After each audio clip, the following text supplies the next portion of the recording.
Okay, 6, 7, 8 are on the next slide. That's why you don't see them, but they are on this video.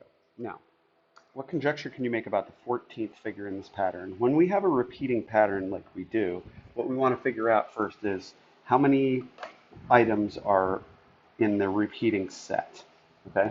And if you look at this, you will see that there are 3 figures in the repeating set, okay? And then what we want to do, now that we know that, is say, okay, the third one then, the last one, is always going to be a multiple of that number. So since there's 3, then this last one in the set will always be multiple of 3. So the third figure will be this, the 6th figure will be this, the 9th figure, the 12th figure, etc., including the next one, which is the 15th figure, okay? So we always know that we're going to have a perfect multiple of 3 to end the set. Well, how does 14 land in terms of a multiple of 3? It is 1 less than a perfect multiple of 3. 15 is a perfect multiple of 3, and it will be this, type of figure.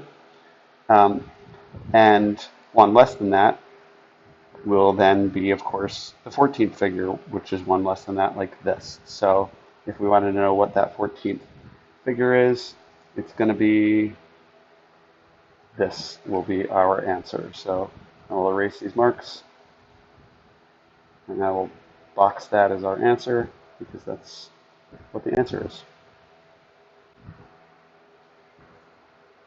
Okay? That's the 14th figure in the pattern. And actually, maybe I can grab that and move it down here. Okay? Now, what conjecture can you make about the sum of the first 40 positive even numbers? Well, let's see what happens. Okay? The first one number here, the sum of it is 2, which is 1 times 2. The first 2 positive even numbers are these 2, and this number comes from summing them up, but you can also get it from 2 times 3, the number of terms, times 1 more than the number of terms. Okay, there's 3 terms here, and they sum to 12, and you could also get 12 by 3, the number of terms, times 1 more than the number of terms. So if we said the number of terms was n, then we would always be multiplying n, the number of terms, by 1 more than the number of terms, n plus 1. Okay, and let's just test our theory out. Excuse me. Here we have 4 terms summing to 20, and if we put a 4 in for n, you would say 4 times 4 plus 1, or 4 times 5, which is 20, and that is what you get there. Okay, and let's do it one more time. If we did it for the last one, we would say, okay, we would do now, n would be the number of terms is 1, 2, 3, 4, 5. So we say, excuse me, 5 terms times 5 plus 1, or 5 times 6, which is 30, and that is what we get for the sum. So what can we do then?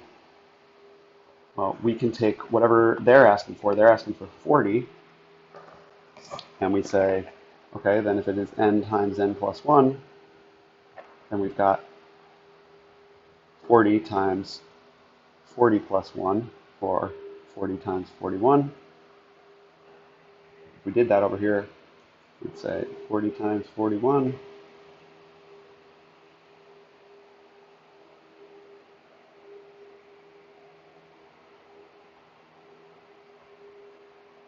and we would get 1,640. Does that seem right? Yeah, that's right. So I'm going to box that. And we've got a few more on the next. Okay, so what conjecture can you make about the product of 13 and 8,888,888? There's 7 8s there. Well, watch what's happening. When you multiply 13 by 88, 2 8s, you get a 1, 1, 4, 4. If you add another 8 in there, now we're up to 3. We still get the 1, 1 in front and the 4, 4 in the back, but it puts a 5 in the middle of it. Adding another 8 in there, so we're a total of 4 8s. We get those 2 1s in the front, the 2 4s in the back, and now we've got 2 5s in the middle. It appears that every 8 that we go above 2, here we have 3, so you get a 5, we get a 5, right? So here the first 2 8s don't make a 5, but these second 2 do, so we have 2 5s. Here, first 2 8s don't result in a 5 in the middle, but these remaining 3 do, give you 3 of them. So how many 8s do we have in our example up here? We have 7 of them. The first 2 of them will not produce 5s in the middle. That leaves 1, 2, 3, 4, 5 left. So based on that, we would say we have a 1 and a 1 in the front. And then now there are 7 8s. So we're going to have 2 less than 7, or 5 5s. Followed by those 2 4s. That's what we get.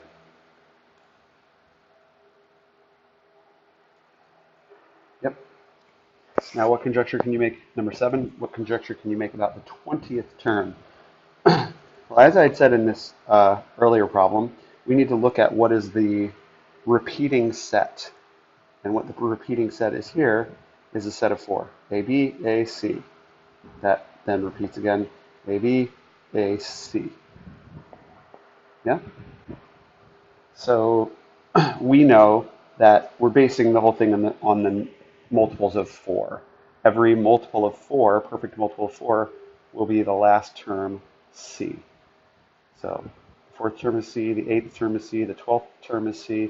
They're asking for the 20th term, and that's actually an exact multiple of 4. So exact multiples of 4 always end in C, or always are the term C. So what conjecture can we make about the 20th term? It is C.